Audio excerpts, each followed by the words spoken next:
wangapi wanajua faida ya asali? Yaani asali inapokuwa mahali, unaweza jua nyuki hata hajaitwa anafuata asali.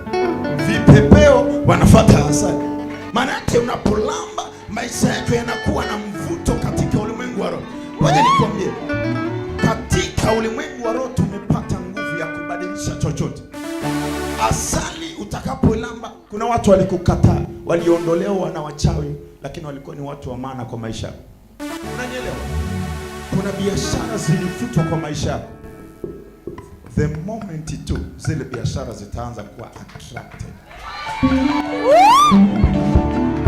Umeshawahi sikia kwamba asali inapotua mahali, umeona inaacha kitu gani? Sisimizi wanaanza kutengeneza vikao. Mungu alipoachia ufunuo.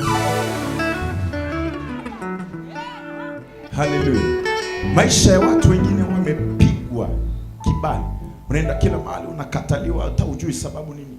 Lakini ukiangalia elimu yako ni kubwa kuliko yule anayekufukuza. Yes. Kumbe wamekutupia roho ya kukataliwa. Halafu roho ya kukataliwa ikitumwa ndani yako inatengeneza makazi, inazaliana. Kwa hiyo maana yake unapoenda ukubaliki.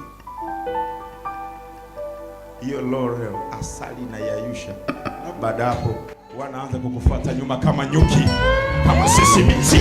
Watakuja wenyewe, ninataka